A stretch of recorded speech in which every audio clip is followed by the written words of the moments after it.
Now that I have the Isu device forged, we need to move quickly. You distract Atlas while I sneak into his private chambers. More sneaking. After Poseidon outlawed human experiments, Atlas confiscated a device and kept it. That device theoretically could add a third helix to my DNA. I've seen what these Isu devices can do. It's not pretty. The science is sound, and I've even found evidence of tests being done on humans that looked promising. In previous cycles, of course, before Poseidon outlawed experimentation. Just tell Atlas the truth. You have good intentions. If he's afraid of his enemies hurting me now, what will he think of me undergoing this procedure? Besides, he can't break Poseidon's law. I'm not sure a good Dicastis goes behind the back of an Atlantean army. I've been preparing for this my entire life. Don't worry. Just keep Atlas talking while I'm in his chambers. I don't think we have anything in common. What are we supposed to talk about? The weather? Atlas is a jealous lover, and he's already threatened by your role as the Castis. Why not play to that advantage? Whatever you do, don't mention my plans. Great. This will do wonders for our relationship. Everyone knows it's lonely at the top, the Castis. Let's go.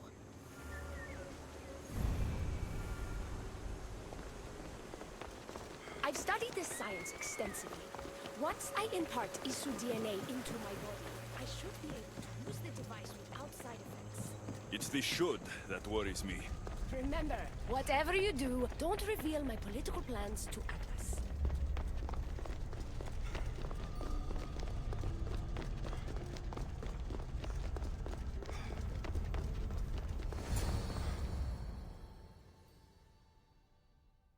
I could trick Atlas into thinking you and I are closer than we are.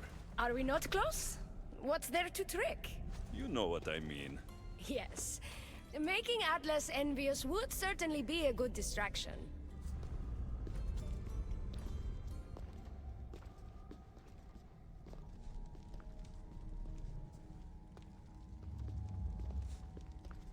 Elpis? What are you doing here? With him, no less. The Castis and I were just taking a stroll, and I remembered I left a book on Atlantean cyclical history here. He'd like to borrow it. Do you mind if I fetch it? No. Do you need me to help you look for it? No. You two stay here. I'm sure you have much to discuss. Elpis wouldn't have anything to do with why you were sneaking around the adamant Metallon, would she? I don't know what you're talking about. I'm sure by now Elpis has told you about the nature of our relationship. She's hardly as discreet as I'd like her to be. What business do you have with her?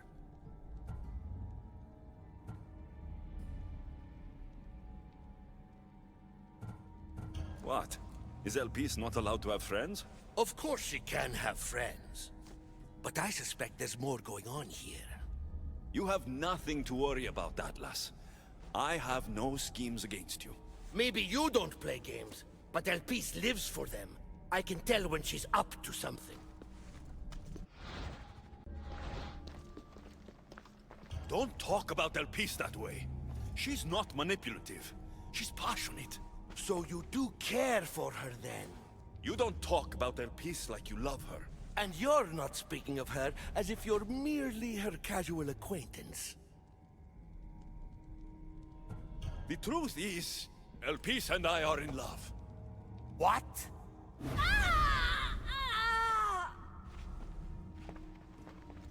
What? What have you done? I'm not weak anymore, Atlas. I can rule Atlantis at your side. This is your doing. You're trying to revolt against the Isu with hybrids. No!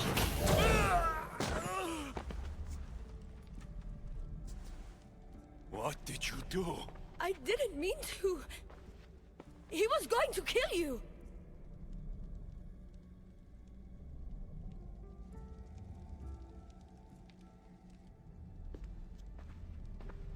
So this is your judgment, Dicastis? That all my sons are to die? I didn't kill. But your actions allow this to happen. Did you not help this human? And Are all my sons not dead? This was my fault! I take full responsibility for my actions. This could not have happened without the Dicastis. The very one I appointed. I will need to ponder what this means for our cycle. Still, you bested Atlantis' highest Archon. By our laws, that means you may rule. But beware of the ramifications these will have on our society. Atlantean politics are even more dramatic than in the Greek world. What will you do now? I'm not the first Atlantean ruler to take power by force. If the Isu can do it, why not me? Still, I didn't want to start my reign this way. You started your reign by saving my life.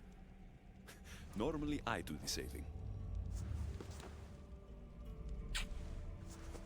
I wouldn't have it any other way. Thank you, Dicastis.